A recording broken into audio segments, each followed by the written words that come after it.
नमस्कार, मैं हूं राहुल चौधरी और डीएनपी इंडिया में आपका स्वागत है। उत्तर प्रदेश में 10 विधानसभा सीटों पर उपचुनाव होना है। इसे लेकर राजनीतिक पार्टियों की हलचल बढ़ गई है।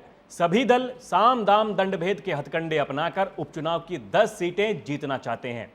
मीडिया रिपोर्ट्स की माने तो भारतीय जनता पार्टी 10 सीटों में से 9 पर अपनी दावेदारी पेश कर रही है, तो वहीं उसकी सहयोगी राष्ट्रीय लोकदल मीरापुर के अलावा 2 अन्य सीटों पर अपने उम्मीदवार खड़े करना चाहती है। आरएलडी विधायक चंदन चौहान के सांसद बनने के बाद मीरापुर विधानसभा सीट खाली हुई है। 2022 का विधानसभा चुनाव हो या फिर 2024 का लोकसभा चुनाव, आरएलडी ने इस विधानसभा से जीत हासिल की है। इसीलिए एनडीए में सीट बंटवारे के तहत मीरापुर आरएलडी के खाते में जाने की पूरी संभावनाएं हैं। आरएलडी का इस सीट पर मजबूत दावा है। खबरें हैं कि इसके अलावा जयंत चौधरी की पार्टी 2 और सीटों पर चुनाव लड़ना चाहती है। कुछ मीडिया रिपोर्ट्स की माने तो आरएलडी के राष्ट्रीय सचिव अनुपम मिश्रा ने कहा कि अलीगढ़ के खैर विधानसभा निर्वाचन क्षेत्र और गाजियाबाद सदर सीट पर उनकी पार्टी मजबूत है। वहीं खैर सीट पर आरएलडी का प्रत्याशी ही जीतता आया है। ऐसे में अगर खैर और गाजियाबाद सदर सीट पर भाजपा से बात बन जाती है तो एनडीए ये 3 सीटें आसानी से जीत सकता है।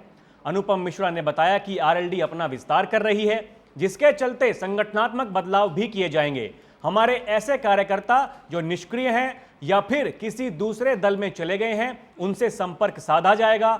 उनकी फिर से राष्ट्रीय लोकदल में वापसी कराने के पूरे प्रयास किए जाएंगे। इससे पार्टी को मजबूती मिलेगी। अनुपम मिश्रा के मुताबिक आरएलडी अध्यक्ष जयंत चौधरी अपने दादा चौधरी चरण सिंह के आजमाए अजगर फॉर्मूले को धार देने के लिए नए सिरे से काम कर रहे हैं।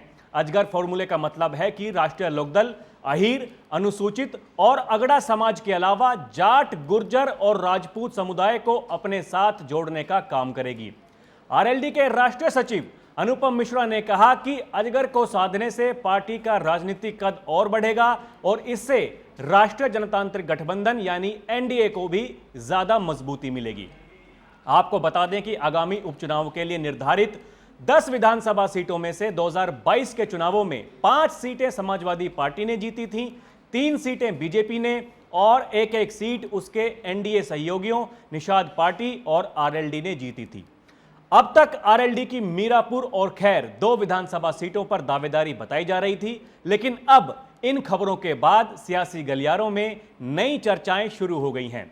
हालांकि इन सभी चर्चाओं के बीच पार्टी आलाकमान का कुछ अलग ही कहना है। पार्टी के राष्ट्रीय संगठन महासचिव त्रिलोक त्यागी का कहना है कि अभी कुछ भी कहना जल्दबाजी होगी, अभी चुनाव आने दीजिए, हम बैठकर बात करेंगे। वहीं पूर्व विधायक और पश्चिम यूपी के संयोजक वीरपाल राठी का कहना है कि कितनी सीटों पर चुनाव लड़ेंगे और कहां लड़ेंगे, इस पर तस्वीर साफ होने में अभी वक्त लगेगा। कोई दावा नहीं ठोका जा रहा है। जयंत चौधरी आगे फैसला लेंगे और जहां लड़ना होगा वहां चुनाव लड़ेंगे।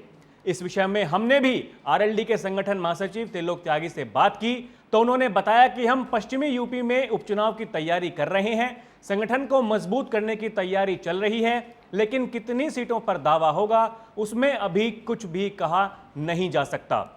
एनडीए को चुनाव जिताने की तैयारी है, सुनिए उन्होंने क्या कहा। हम लोग बाई इलेक्शन की तैयारी कर रहे हैं। वेस्टर्न यूपी में भी 3-4 जगह बाई इलेक्शन है, वहाँ हम लोग बूथ कमेटी बना रहे हैं।